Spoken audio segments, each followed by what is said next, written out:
ہم سب یہ بتائیے گا، آپ نے خود بھی نوٹس کیا ہوگا، پاکستان میں آپ کا بڑا لمبا عرصہ گزرا، 60 سال کے قریب شعور کی زندگی ہے۔ گزشتہ کچھ عرصے میں ہم نے دیکھا کہ ہماری قوم میں جو برداشت ہے وہ بہت کم ہو گئی ہے، مکالمے کی فضا مفقود ہو گئی ہے، اور ہر میدان میں، مذہب کا میدان ہو، سیاست کا میدان ہو، یا یہاں تک کہ جو پروفیشنل آرگنائزیشنز ہیں وہاں پر بھی ہمیں یہ نظر آتا ہے کہ لوگ گفتگو کرنا، اپنا نقطہ نظر رکھنا، دوسرے کی بات کو اعتماد کے ساتھ، اطمینان کے ساتھ، ہمبلنس کے ساتھ سننا، اس کا بڑا فقدان ہوا۔ اور بالخصوص وہ لوگ جو پاکستان سے باہر آباد ہیں، اور ظاہری بات ہے پاکستان کے اندر جو مسائل ہیں وہ باہر رہتے ہوئے لوگوں کو درپیش نہیں ہوتے، اس کے باوجود ہم نے دیکھا کہ وہاں پر بھی اپنی مذہبی، اپنی سیاسی وابستگیوں کی بنیاد پر نفرت بڑھ گئی، ایک ہی خاندان کے لوگ ہیں، گفتگو نہیں کر رہے۔ کیا آپ اس چیز کو محسوس کرتے ہیں کہ ہماری سوسائٹی میں یہ پچھلے کچھ عرصے میں ایسا معاملہ بڑھا ہے، اور اس کا حل کیا ہے کہ کیسے ہم اپنے اندر قوت برداشت اور مکالمے کی فضا کو پیدا کر سکتے ہیں؟ کسی سوسائٹی یا معاشرے میں جو اقدار پیدا ہوتی ہیں اور پھر ان اقدار یا ویلیوز کو آپ سماجی اخلاقیات میں تبدیل کر دیتے ہیں، ان میں بڑا غیر معمولی کردار قوموں کی یا معاشرے کی یا سوسائٹی کی قیادت ادا کرتی ہے۔ اگر آپ مسلمان معاشرے کو دیکھیں تو اس کی قیادت یا مذہبی علماء کر رہے ہوتے ہیں، یا بڑے دانشور جیسے فلسفی حکماء اساتذہ کر رہے ہوتے ہیں، یا سیاسی زعماء کر رہے ہوتے ہیں۔ آپ ایک نگاہ ڈال کر دیکھیں تو ہمارے ہاں لوگوں میں تو بہت برداشت ہے، اس قیادت میں برداشت نہیں ہے، یعنی نہ علماء میں ہے، نہ دانشوروں میں ہے، نہ سیاسی زعماء میں ہے۔ میں ہرگز کوئی تبصرہ نہیں کرنا چاہتا، لیکن یہ ایک واقعہ ہے کہ آپ کسی مذہبی معاملے پر گفتگو کرنا چاہیں، یہ ممکن ہی نہیں ہے کہ وہ شرافت کے ساتھ، تہذیب کے ساتھ ایک دوسرے کا لحاظ کر کے، اس کا احترام کر کے کی جا سکے۔ ہر شخص اپنی بات منوا لینا چاہتا ہے، وہ اس کو ماننے کے لیے تیار نہیں ہے کہ ایک معاملے میں 2، 3، 4 زاویہ ہے نظر بھی ہو سکتے ہیں، اور یہ اللہ تعالیٰ نے انسان میں تنوع رکھا ہے کہ وہ بعض اوقات ایک زاویہ نظر کو ترجیح دیتا ہے، بعض اوقات دوسرے کو ترجیح دیتا ہے۔ یہ دنیا اسی تنوع پر قائم ہے، اور اللہ تعالیٰ کے ہاں کمال برداشت ہے۔ اس نے اپنا آخری پیغمبر بھیج دیا ہے، اس وقت بھی دنیا میں 6-7 ارب لوگ اس کے پیغمبر کو نہیں مانتے، وہ اطمینان سے عرش پر بیٹھا ہوا ہے، اس نے کسی عدم برداشت کا اظہار نہیں کیا۔ لیکن اس کی زمین پر اس کے ماننے والوں میں یہ برداشت باقی لوگوں کے مقابلے میں تو خیر کیا کہیے، اپنے لوگوں کے مقابلے میں بھی نہیں پائی جاتی۔ اس کا جو نتیجہ ہے وہ یہ ہے کہ ہمارے ہاں علم اور تحقیق یہ مذہبیات میں ایک اجنبی بات ہو کے رہ گئی ہے۔ علم اور تحقیق سے یہ خیال نہ کیجیے گا کہ ہم کوئی نیا مذہب ایجاد کر لیں گے، مذہب تو اللہ کا دیا ہوا ہے، اور اللہ کی کتاب اور اس کے پیغمبر کی سنت کے ذریعے سے ہمیں ملا ہے۔ مذہبی فکر جس کو اقبال کہتے ہیں نا، ریلیجیس تھاٹ، تو وہ تو انسانی چیز ہوتی ہے، یعنی مذہب کو سمجھنے سے مذہبی فکر وجود میں آتا ہے۔ اس میں ظاہر ہے کہ ایک زاویہ نظر ہو سکتا ہے، 2 ہو سکتے ہیں، 3 ہو سکتے ہیں، 4 ہو سکتے ہیں، اس کو ہمارا مذہبی ذہن قبول نہیں کرتا۔ تو نتیجہ یہ ہے کہ لوگ اپنے اپنے فرقے میں بند ہو کر دین سے متعلق ہوتے ہیں، یعنی وہ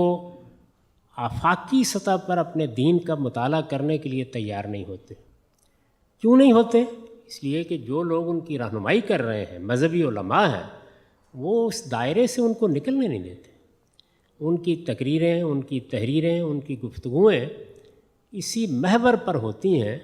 کہ تم جس فرقے یا جس جماعت یا جس تنظیم یا جس گروہ میں پیدا ہو گئے ہو، بس اس سے باہر تم نے جھانکنے کی زحمت گوارا کی تو یوں سمجھو کہ کہیں آسمان سے کوئی آ کے اٹھا لے جائے گا تمہیں۔ یہی معاملہ ہمارے اہل دانش کا ہے۔ یعنی مجھے حیرت ہوتی ہے، اب چونکہ دنیا میں بہت ابلاغ کے نئے ذرائع پیدا ہو گئے ہیں، کہ ہماری یونیورسٹیوں کے اساتذہ ہیں، فلسفہ پڑھنے پڑھانے والے لوگ ہیں، میں خود طالب علم رہا ہوں، میں حیران ہوتا ہوں جب ان کو میں اب یہ جدید ذرائع سے گفتگو کرتے ہوئے دیکھتا ہوں، یعنی ان کی گفتگو میں کسی عالم کا وقار نہیں ہوتا۔ اساتذہ ہیں، پڑھانے والے لوگ ہیں، اور ان علوم کے پڑھانے والے، مثال کے طور پر فلسفے کی تعریف ہی یہ کی جاتی ہے کہ وہ حکمت کی طلب پیدا کرتا ہے آدمی کے اندر، سوال اٹھانا سکھاتا ہے، اس کو اس سے دلچسپی نہیں ہوتی کہ جواب کیا ہے، صحیح سوال کیا ہے، لیکن وہ کسی سوال کا سامنا کرنے کے لیے تیار نہیں ہوتے، اور جو انہوں نے تصورات قائم کر لیے ہوتے ہیں یہ لگتا ہے کہ وہ اس کو مخاطب کے ذہن میں ٹھونس دینا چاہتے ہیں۔ تو کم و بیش آپ ہر جگہ یہ صورتحال دیکھتے ہیں۔ میرا یہ مطلب نہیں ہے کہ اس میں مستثنیات نہیں ہوتے، اچھے لوگ ہر جگہ ہوتے ہیں، لیکن جو چیز بحثیت مجموعی ہو رہی ہوتی ہے وہ قوم پر اثر انداز ہوتی ہے۔ چنانچہ آپ کسی موقع کے اوپر لوگوں کو بٹھا دیجئے اور ان سے کہیے کہ وہ کسی موضوع پر گفتگو کریں، تو صرف مذہبی لوگ ہی نہیں بلکہ دوسرے علوم و فنون کے ماہرین بھی ہمارے ہاں اپنی یہ تربیت نہیں کر سکے کہ صحیح جگہ سے بات کریں، دوسرے کو اس کی جگہ دے کر بات کریں،